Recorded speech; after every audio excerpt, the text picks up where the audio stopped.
Hello and welcome to Politics Today. I'm Farooq Patafi. Elections are coming. We are preparing for elections at this moment as we speak. You must have seen some hustle and bustle. We haven't seen that kind of momentum even today. But regardless of that, there is a caretaker government and they are doing their part in preparing for the elections as well. Although now Election Commission of Pakistan is supposed to actually take care of the matter, but the caretaker government is supposed to take the responsibility of controlling the atmospherics. One major issue that we have seen, or one major statement that we keep on hearing, is about the possibility of somebody trying to sabotage the elections. Especially the statement keeps coming from the Secretary of Election Commission. If you remember, we did 2 programs on the very subject. Today, we are going to talk about the security and atmospherics, and then we are going to talk about the overall security and security environment of the country, the defense policy of the country, and other aspects as well. And to help us understand these issues, we are joined by the caretaker defense minister, who also holds the portfolio of defense production, aviation wing, and is also the National Security Advisor at this moment. Thank you very much, sir, for being here. Lieutenant General retired Naeem Khalid. Lodhi sir, sir, I have to start with the preparations for the elections. And we keep hearing that there are threats to the election process. And there might be something like terrorism for that matter, or some other kind of foreign sabotage. What is your understanding on the issue? I think whatever information I have got, and I think I have fair amount of information now. The level of threat is the same as it is prevailing even today, Right. or let us say a week before. The overall situation in the country has improved. Even overall, I would say the relationship with the neighbors, which we will be discussing later on, Right. that has improved. So in my own assessment, there is no likelihood of any extraordinary threat. But the threats which are already looming, like if there are certain sleeping cells and they can get activated, if Tehreek-e-Taliban Pakistan wishes to do something, and we understand that who all they actually control them. So such like things, maybe the border becomes a little warm or hot again, the Kashmir Right. side, the Sialkot side. LOC especially, LOC, right? there was a few attacks from Tehreek-e-Taliban along the newly constructed fence that we are erecting.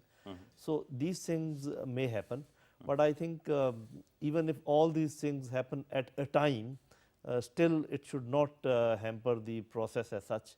Right. Ample precautions are being taken. Right. Will the caretaker government continue to take the people of Pakistan into confidence regarding changing situation if some new threat emerges? But I think that will happen, and that is what I am doing now. Right, sir. That I am Exactly. That's why I said continue. I am exactly putting before you that what is the situation today, Okay. and I am also sharing with you that not a very drastic change in the situation is expected. Right. The only thing is that things which were happening earlier also, they can happen again, start happening again, up to a certain level, which I think would be controllable. With foreign involvement, Quite possible. do we have any intelligence input at this moment which might suggest that any foreign country... We have keep on getting continuous intelligence about the intentions of Tehreek-e-Taliban Pakistan. Okay. Daesh have also joined them.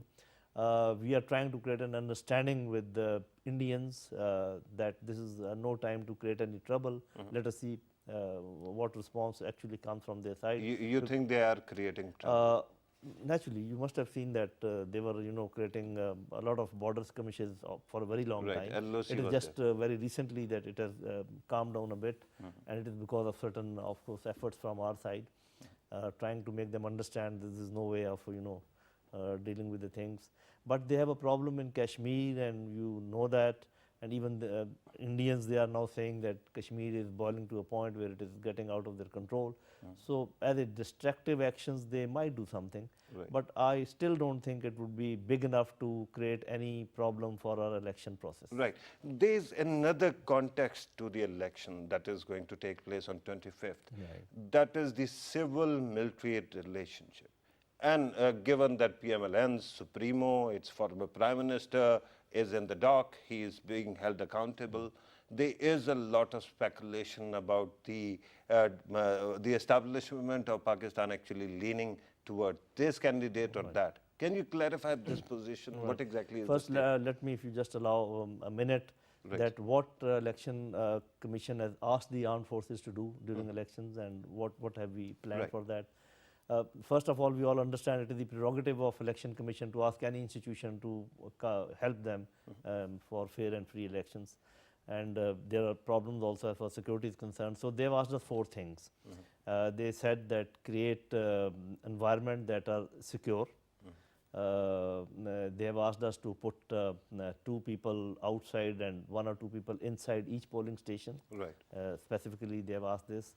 They've asked us to take care of the printing presses where the ballot papers are being printed, which are 3 in numbers, 1 in Karachi, 2 in Islamabad, and then the transportation of these papers. So this is all what they've asked, and this is all what Army is going to do. Right. So once we talk of free and fair elections, it is squarely the duty of Election Commission of Pakistan, and this is the portion which they have Assigned assigned the to Army the armed of forces, Pakistan. and this is what we intend doing. Right. So, But I understand that this time the demand or requirement was of a greater number of army personnel involved. That is basically because of the reason that they are now this time they want 2 people inside each polling station also. Right. So the polling stations are more than 85,000. And they are supposed to just monitor, keep peace. no monitor, They are just to there keep because peace. of the objectivity. Just to keep peace. Right. Because the 4 objectives which I have just placed before you, excuse me, the free and fair part of the election will not be the responsibility of the armed forces. Right. Only that portion which has been assigned, which is security, outside, inside, ballot papers, printing, transportation of ballot papers, that is it. But you'll agree with me that they are very critical components of a free and fair election. Right, that is So true. we all have an obligation to. It is a critical component, but I not the only component, one, Right. and maybe one major component, but many other major components would have to be taken care of. Right. The various ways of rigging and all that. So we have nothing to do with that. Right. ROs will be responsible. Okay. They have been trained, and even our master trainers, they have been trained by election commission themselves. That what do they exactly expect from us? Right. But so many people are required because there will be, rapid task forces placed nearby. Rapid response. Right. Okay. So all those things. So this is what we have been asked, and I think it has come under both the constitutional provisions. One, I think it is 220, under which the election commission can ask any, and the other is 245, which is in aid of civil power. Right. The difference is that once it's in aid of civil power is also there, then you give the army the mission. Okay. That it will be your responsibility to create a secure environment. They will not be dictated that how will you do it. Right. So I think army is quite With due comfortable. respect, when you talk about stationing 2 personnel inside station, don't you think it is an overkill? One sentry, 1 personnel would have done it. Probably, I think keeping in mind that how many people they are sitting inside, and you have polling agents of each party, which can be 5, 6, 7 in numbers. Okay. And then the people, the officials who are on duty, they can be 3 to 4. So 2, I think, is good enough. Right, right. Regarding the civil-military relationship, you understand that there is this impression, at least being created by the media and the opposition or out of the government party, that somehow there are certain khaki shadows, so to speak, or some people are actually trying to influence it. What is your take on that? There have been 1 or 2 incidents also, and I would like to quote them. One is that where the election commission called one of the candidates that why did he put the pictures of army chief and the chief Chief Justice on his poster, and rightly I think they asked him and admonished him that they have nothing to do. I think that was the right, and that must have taken care of. And also it has happened that in exuberance to undertake their duties, one or two very junior officers, they tried, not understanding the protocol and all that, they tried to ask ROs or deputy ROs, district ROs or somebody to come to them and let us have some coordination, which was not according to the right protocol. Right. So that also has been taken care of. Right, And, but I understand that a sitting minister has to deal with facts. Right. And you are dealing with facts right True, now. true. But there is a lot of chatter that belongs to this the realm of speculation, where we hear people saying that all these defections, political defections that are taking place, and then there is a symbol also of Jeep, election symbol. So that is somehow being associated Yes, with you cannot army's really, desires. You have to say something about it. The first thing is that I think you understand it very well, being a media man, that the social media has created a lot of chaos and confusion in our country. Right. Because it is very difficult to ascertain what is true and what is false. Right. If the falsehood is spread with a lot of force and enthusiasm, it looks like truth. And we also understand that perception management nowadays is a great science, and people are experts of managing the perception of people. And if especially the great powers, they have special prowess in that, like United States, and some of our own people must be trying that. So the first thing is that whatever the perception, I agree with you that this is the perception what you have just mentioned, but it may not be true. And who's going to police this perception? Right. I think a counter perception or something has to be done. But let me just put before you a small thing, that if, let us say, so many people are being contacted, assume that if so many people are being contacted and they're being told to change their loyalties, and they have been given some attractions, and it is happening also. So I mean, the whole Pakistani nation or majority of these people cannot be without that conscience that not even 4 or 5 people can sit down and call all the press and say, okay, this is the Colonel Saab and this is the Major Saab who was asking 4 of us, and we have refused. Okay. I mean, it's not a big deal. I mean, there was some kind of stunt of the sort that happened. That somebody actually claimed that, but So they never showed the man. That is what I was saying, that this perception management is a great science, and it is not. It is also through such events. So one of the two things is wrong. Either whatever he said initially was wrong, or later on whatever he said was wrong. That needs to be seen. So I think there is no incentive actually. I don't see any incentive for any institution to manipulate and then try to bring somebody, because that can be counterproductive. And these things cannot be hidden. In this age of media, how can you hide such things? And why can't 4 or 5 or 6 people just gather and say, okay, they asked us to do it, and we have refused it? And you have to look at the people who are defecting. They have been defecting for quite some time. So it's throughout the elections. If it was a new phenomenon, then we could have discussed it more. Right. It is an age-old phenomenon. You twice or thrice you mentioned perception management. That has to be part of the soft power of a country. True. When is the state of Pakistan going to invest in the perception management business? I think whenever the leadership, and I would say both political and military leadership, whenever they understand that how the security paradigm in the world has shifted, and what all a secure nation entails, probably we will give some attention. We have started talking of hybrid war, but the strands of hybrid war, the ones which lie within the purview of armed forces and those which lie outside the purview of armed forces, which are more in number, by the way, and more in volume also, in my understanding. So somebody has to look after that.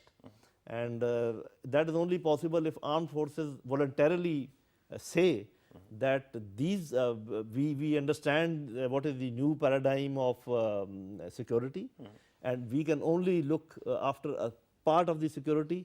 Remaining, please do something about it. And then they push them or they advise them to do it. Only then it is possible. It is going to take some time, but I think realization has come in. People have started working on it. I have seen them working in NDU. Now, whenever we go to listen to their national security policy, they talk of economy, they talk of people, they talk of education, they talk of providing them justice. So I think there's a good understanding as Right. far as this But thing. while responding, you gave me another question. Right. And I wanted to talk about Afghanistan, which I will do. But right now, you mentioned national security policy. Do we have one? Do we have a security document right now? Right. I mean, to reveal it to you or to tell you honestly, it is in a draft form. Okay. It is not an approved document, Right. but it is there in some shape. Who's going to approve it? The Prime Minister of Pakistan and, of course, his cabinet. We saw some developments in NECTA during the caretaker time. Is it not possible that this government actually issues or approves a national security policy, and then later on an elected government can do whatever it wants? Because this is one of the limitations of caretaker government, that they cannot issue any policies. But what Prime Minister and myself, we discussed this point. I actually raised this issue that we do not have one approved policy. So he has very kindly allowed me to make a draft policy. He also agreed to put it before the cabinet and then recommend it that we have gone through this policy, it covers all the essentials, and we recommend to the next cabinet to adopt it. Right. So we will do that work. But you realize these limitations are primarily adopted voluntarily by the caretaker cabinet itself. No, I think it is written in the mandate of. But when it comes to the constitution, in constitution there's only the difference of temporary government and permanent government, right? A 5-year government and this one. And secondly, most of these interpretations come from judgments of the honorable courts. Right. But you can always create a policy. That's what I've tried. For 6 months, say. What I am going to do, inshallah, Right. that before I leave in the next 20, 25 days or whatever, the draft national security policy will be there. Okay. And the revised defense policy will be there. We have a defense policy which is quite old. Right. We are going to revise it according to the prevailing environment, and these two policies will be in good shape. And will it be publicized, or will it be part of some offices that we cannot see as common people? I think both these policies have two components. Right. As far as because I've gone through them. One component is general in nature. I think that can be revealed. There's just no problem. But the component which deals with some aspects of foreign policy, some aspects of defense policy, they may not be fully shared. But maybe some parts in of camera, it can be provided for a debate. Right, that can be done. Okay. And that should be done. Right. In fact, we'll be issuing this draft to all the ministries, and it will be quite open, will be seen by them. So that way, and in-camera briefing can also be given to the Senate committees and later on to the National Assembly committees. So that they process must can continue. debate it. Sir, once again about the elections before I head to Afghanistan. Right. The question is about only one thing, and that is the media chatter about certain leaders of proscribed organizations allowed to enter into the electoral process. Milli Muslim League, a couple of others.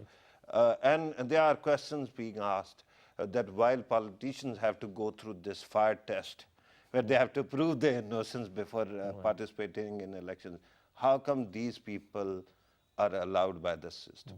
I think the first thing, I totally agree with you that if they do not come up to the laid down standards of candidature, whether it is 62, 63 or something else, they should be thoroughly scrutinized as far as that thing is concerned. Right. I agree with you on this. But at the same time, we also need to see that how would you like to deal with them?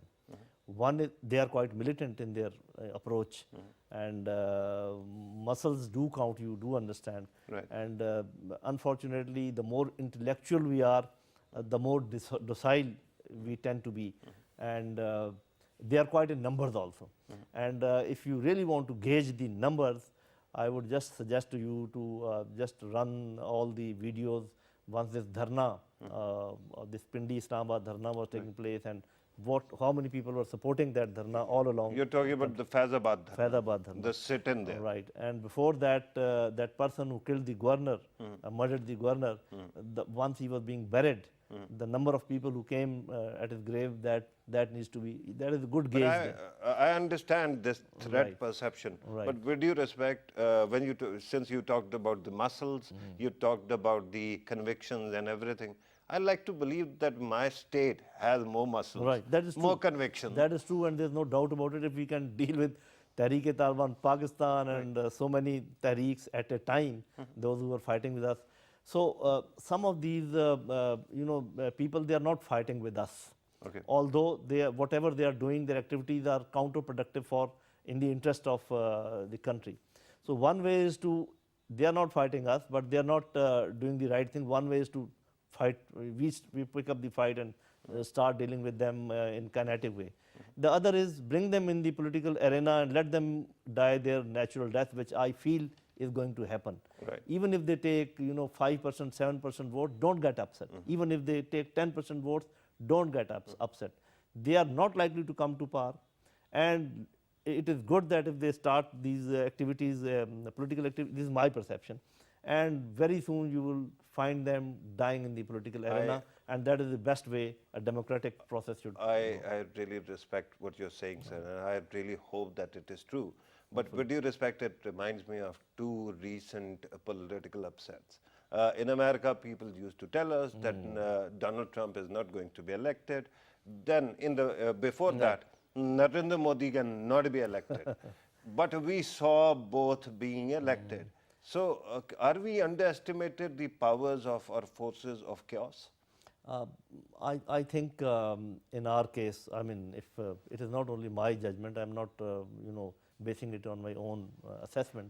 Whatever, surveys are being carried out and whatever everybody is saying, they do not have that level of prowess that they can upset any outcome of the election. This, I Right. think. But you said the one option is to fight them, right? Militarily. Right. The other is to face them in the elections and defeat them. Right. There must be something in between also. You don't need to fight them, but don't let them enter the political arena without being totally rehabilitated. What if it was to me, I mean, I would see that if they have committed anything which is against the Constitution of Pakistan, against the laws of Pakistan, and they can be prosecuted for that, that should be done. Right. There should be, no soft corner as far as that thing is concerned. So I think what we can do is that if there's anything against them with concrete evidence, that must be prosecuted, that should be pursued. But generally, what I said earlier, I stand by that. They must come and get defeated in the political arena. Right, and that actually, once again, sorry Afghanistan, I have to go in another direction. Military courts. Right. And we have recently seen some developments in that area also. Okay. How long are we going to rely on the military courts? And when do you think political parties or the Parliament of Pakistan will be able to come up with a permanent fix? I mean, how long the government will take, that is a million-dollar question. I can't really say. Actually, our investigation system, our prosecution system, our, the court proceedings ways, they are so archaic and they are so time-consuming that the real effect of, deterrence, which must be created by the punishment, that gets diluted. Okay. Just take the case of these military courts. I think they are about 8 or 10. I don't remember the numbers. Yeah. About 700 cases, more than 700 cases were referred to them. They have decided about 375 cases, close to 400, and out of which I think 260 or 70 they are death penalties, and 55 to 56 death penalties have been executed. Right. So Carried out. So this type of numbers, within 2 years, I think is a great achievement, and you will not find our normal courts or even anti-terrorist courts. I do not have the numbers. Right. But here's the problem. I understand the rationale. Back in those days when the law was made, we were also trying to convince people that there is a need for it. Right. circumstances or special arrangements. Right. Yeah. But having seen politics and policies in Pakistan, temporary fixes get fixed in time. Right. And then we cannot get rid of them or find an alternative. Do you think, sir, after fighting a war for 15, 16 years, maybe more, and losing 73,000 plus people to terrorism, do you think that we still cannot find a joint resolution to the problem of justice regarding terrorism? I also at times feel amazed. I've been in the government before also. I was Secretary of Defense. Right. Whatever I'm looking at it now also. My own feeling is that once you talk to people inside the government, even the elected representatives of people, they do know the problems very well. They also know that how these problems can be fixed. Sir. But then the third step onwards, some or the other, and I fail to understand that why it happens, they don't do it. I'll just give you 2-3 small examples. For example, all the political parties, they have in their manifestos that the governance needs to be improved, and they have in their manifestos that it can only improve if we have smaller administrative units. Right. Irrespective that on what lines these units, everybody agrees. But so far nothing has happened. It is only this FATA merger, a small thing, or maybe Gilgit-Baltistan, a small step. Right. So if you know the problem, if you also know how to fix it, and if you're not doing it, then should we say that are we, I should not say that we should be saying that it is a smaller intellect or a smaller will or what. There is something lacking which I will not be able to but tell you. you have just identified one example. Right. And that is quite fascinating because we, when we want to fix things, we actually, instead of only focusing on the acute problems, we try to renegotiate the entire system. Right. I understand new provinces are needed, must be needed. But with due respect, it is a problem that has been brewing for 70 years. Maybe we cannot actually find a solution that quickly. But there are shorter problems. For example, justice regarding or laws regarding terrorism. People's Party didn't address that kind of laws. During Pervez Musharraf's time, that was quite prolonged. We didn't see that kind of laws. Even today, we have laws which are not that effective for the trial of terrorists. Do you think that we actually mix up things as well? All right. That is exactly what I'm saying, that I'm at loss to comment on this thing, that why it doesn't happen. If a well-known remedy and well-agreed remedy is prevalent all over, that why still we can't do it? I have no answer to that. Right. After so many years, do you still have hope that we still can do it? I think so. Because the first two steps which are necessary, first is the realization that there is a problem, and second that how that problem can be fixed. I think these two steps have already we are across that. So the third step is now how to practically manifest the solution. So I think in next 5 to or 10 years we should be across this also. Right. Now let us finally talk about Afghanistan, Pakistan and the US. Today is America's Independence Day, and we know that Alice Wells was in Islamabad, met our leaders as well. And it is usually about Afghanistan, not Pakistan-US relations. What is the ask right now? I think I see some softening in the attitude of Americans. Okay. Whatever they used to ask earlier, that please dismantle the camps, the training camps and Haqqani networks. And now they have come down to, they are now saying pressurize the leadership. Right. So as a matter of fact, I think their objective has now become very clear, although it was in a form visible before also. They actually want us to push the Taliban to the negotiating table. Right. And not realizing that we do not have that prowess to push them on we can request them, we can goad them a bit. We have always accepted that we have some communications open with their leadership, and we can play our role, and we have always been willing to play our role. And I think few things have happened in the recent past. You must have seen that 72 hours ceasefire, and they have also accepted to talk to the sitting government first. They always said that we will never talk to the unity Right, government right. to an extent, and unity government has also given some concession that they say, okay, we can have a relook at the constitution. But their main, the Tehreek-e-Taliban, Afghanistan's main objective still seems to be when will the foreign forces leave. Okay. They say that we can talk to unity government, but the subject would be this. Right. And again, This- they want Americans to be a part of it, because they say without talking to them, we cannot really find out whether they want to go or not. So that Whether, thing is whether going they are on. serious or Right. not. But I think whatever has happened between Pakistan and Afghanistan, that is also good. Okay. Because of the visits of various leadership at both at political and military level, things have improved a lot, and it seems that something is coming up. Right. And, Some kind of solution right. on Afghanistan. To me, whatever I have seen, because I've got certain reports and some analysis in the recent past, in whatever I've seen in the few days, things are moving slowly. Okay. But now in the right direction. But don't you think, sir, that with due respect, there are mixed signals? Fazlullah's killing was a olive branch to Pakistan. Pakistan has been demanding this for quite some time. On the other hand, Pakistan being placed on the FATF grey list, that is kind of mixed signals. Yes, that is carrot and stick. You are absolutely right.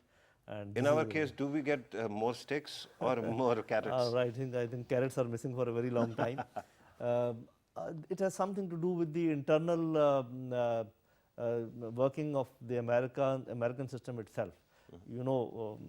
Their foreign department and their defense establishment, they have some problems. So I think that is also one of the reasons that we are facing this ambiguous sort of thing. But one thing is very sure, and I think that has been realized by Americans, that without involving Pakistan and positively involving us positively, it is not possible to really find a solution to Afghanistan. Not that we are doing something to it, because we have some communications with some of the very important stakeholders. But is it a good thing to be viewed as such? Is it a bad thing? Because Pakistan and America have spent so much time together. Right. But now the relationship is being viewed through the prism of Afghanistan, not bilaterally. That is sad. I mean, you are right, that is a sad thing, but this is what the ground situation is. The other, some redeeming factors are that now China is taking a lot of interest. And Chinese have agreed to work along with US. Okay. China, Pakistan, Afghanistan, even Iran. So these 4 or 5 countries, I think, if they keep working on it, something good can come up. And Chinese, instead of contesting the presence of Americans in Afghanistan, they have decided to negotiate with them, and that just to alleviate their fears, if there are any, regarding whatever happens in this region, like CPAC and other things. And my own feeling is that this is also good time for the two leaderships of Pakistan and India to talk to each other. And as I was discussing with you before, that they must tell each other that instead of acting like pawns of greater powers, whosoever they are, we must assert ourselves. We are big nations, and talk to each other, rather than somebody pushing us against. But India seems to have a multiple personality disorder. On one side, it claims to be a great power itself. Then it goes to Americans and says, hey, we are with you, let us contain China. Then goes to China and says, we are brothers and we have to stick together. What do you do with this kind of double speak? Diplomacy has certain limits. People, they are watching what your actual actions are. For example, Indians have not agreed to the American restrictions on Iran. They are still dealing with them.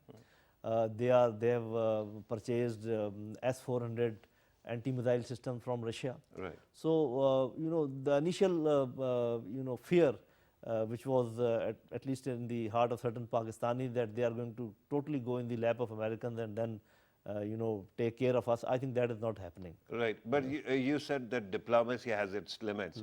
So, Right. with due respect, hypocrisy actually, this is hypocrisy Right. has its limits. It gets exposed. Right, sir. But this time it doesn't seem that is happening, because Americans might have objection on Iran issue or Russia issue, but they have focused more on Turkey's bargaining with Russia rather than India. For India, they seem to have a blind spot. And recently, they have renamed their Pacific Command as Indo-Pacific Command. Right. So that is a way of, you can say, they are trying to Court? right, just woo them a bit, because they have problems in Indian Ocean. Because if CPEC succeeds, and without any military presence, even if economic activities of Russia, Central Asian countries, and China, they pick up in this region through CPEC, the Americans, they have a problem. I mean, naturally, without saying much, one can understand that. But their main fear would be that these two powers, China and Russia, after getting access to Indian Ocean through this route, they may not establish some naval bases or military bases in this area. I think there is that is the main bargaining chip with Pakistan, and there where we can play a very vital role. Right. We can tell Americans that please talk to us. We can ensure in a verifiable manner that there is no other activity through this economic corridor except for the economic activity. Economic activity. And this is a great, I think, fear in their heart. And if our leadership can understand that and make them, relax on this thing, that we will not allow that, even if our Chinese brothers have to be told or asked or requested. I mean, So coming think- from you, this is quite Right. an assurance. But here's another thing. Comparing India and Pakistan's policies or their frameworks, India's policy usually is very proactive. Same is the case with China. But Pakistan seems to be stuck in a rut where we are mostly reactive. And the problem is, India chooses to live in the world of realpolitik rather than collective security. And Pakistan keeps on thinking that it is realpolitik, nothing else. Why can't we be champions of collective security? Right. I think we need to take a stock of our own cards. Unfortunately, what has happened is that we have gone economically so weak because of various factors, that our space for conducting positive diplomacy has shrunk a lot, at least in our own perception. I talked of this one vital card, which just about the CPEC, that if we can keep this corridor as economic corridor and does not allow it to be converted into military corridor, only we can do it. And China sort of agrees with you. Right. Because every time there's accusation, China clarifies this vociferously. The other thing is that Indians, whether they accept this thing or not, they badly require a east-west corridor, not only to have a reach in Afghanistan, but beyond to Central Asian countries. They can also benefit from this CPEC, because this east-west corridor can also join a north-south corridor, and they can use that. The only thing is that we have to be candid with them. That because we keep on saying that we are sitting on a crossroad. If you are sitting on a crossroad, you cannot block that crossroad. You have to keep the ways open. So I think the north-south corridor, the east-west corridor, they need to be open. Of course, there has to be certain provisos. We must try to at least settle the smaller disputes like Siachen and Sirkrik, etc. And at least the atrocities on the Kashmiris need to be stopped. Okay. And we can talk about Kashmir later, it's all right. But then, you start moving east-west, you start moving north-south, and then we can keep talking. There can be some melting of ice, the people-to-people contact, some economic activity. This is how the whole world is moving. Right. They create blocks, economic blocks, and this is how the entire world seems to move, but we don't. We are the South Asians. We hardly ever move. And the problem is, it actually brings me to two questions, basic questions. One is about Afghanistan, one about India-Pakistan. Looking at history, is a stable Afghanistan even possible? Right. I mean, if we look at the history, at least you can say a semblance of stability, a semblance of peace has been there for quite some time. I mean, But although, negative peace, not positive peace. right. But I mean, situation better than the one which is prevalent now. It had been worse also, but there were large periods when it was all right. I mean, we can say acceptable level of peace and tranquility. That can happen. And of course, as far as India-Pakistan is concerned, we'll have to, shed away some baggage of the past. Okay. That needs to be done. And internally, Pakistan or India? I think both. Okay. Both. But Pakistan has smaller baggage. India has bigger one. That is true. So just because we are dealing with a bigger power, so what I am saying is that it claims it is a great power, right. and then it keeps behaving like a third, actually fourth world power. That is true, and we have seen that the last government, especially, they bent backwards to carry out many things just to improve the relations, and never But they got were unlucky because Narendra Modi was right on the there. other side. And it is not one thing, the way Sartaj Aziz was, treated once it was the Heart of Asia conference, and the way they scuttled this SARC conference. They sent back our children, school children, they sent back our artists. There are a number of things, and even now they refuse to play hockey. Whereas we were always saying that we want to play cricket, we want to play hockey, and we want to have exchanges of students and cultural things and all that. A refusal kept on coming from their side. So that is the difficult part. As far as their we side very is concerned. effectively actually slipped from Afghanistan into India. But I would like to Afghanistan can be stable. right. Afghanistan What does your study say, sir? Afghanistan can be relatively stable, Okay. Provided either Americans they have some sense of victory and they leave this area with a face saving, or the Taliban's they reconcile and they say, okay, we can live with small contingents of Americans. The second option seems difficult. The first one seems more doable. So Afghanistan is not broken beyond repair. Not yet. Right. Let us hope it never is. India-Pakistan relationship. Is India-Pakistan peace possible without one entity losing its identity or its self-respect? I think absolutely possible, because the military leadership on both sides at least realizes, and I'm sure that our political leadership is not oblivious of that, that with the type of power balance that we have in the shape of nuclear bombs and new missiles and very good systems on both sides, the open war is not a possibility. And neither they can snatch anything from us, nor we can do the same to them. And because of that, the war has been suppressed in the hybrid zone and LIC, low intensity conflict zone. That can be negotiated. We can always talk to each other that just keep on, if we keep on killing each other's people, probably that is not the right thing to do. So, and this CPAC and this opportunity, economic opportunity, then they themselves looking for a greater status in the world. All these things can happen. From our side, there is only one hitch, and that is the mistrust between the political setups and the security setups. That needs to be removed. And someday we are going to actually talk about that imbalance. It might be actually growing in India as well. Now they have their new problems. They have a problem. But one question, very quick question, then I have to conclude the program. We started with the elections. I'm concluding with the elections, which is your main mandate. Mian Nawaz Sharif's verdict is about to come. If there are many ifs, but if something negative, some verdict actually indicting him or arresting him was to take place, and there was some kind of reaction, does the government have any contingency planning? I think the things which we have gone through in the last few years, there was a lot of turmoil, a lot of employment of security forces, a lot of people opposing the forces and fighting with them. I think Pakistan government has the wherewithal to overcome any turmoil of this nature, which will be political, more political in nature, and it has to be dealt politically.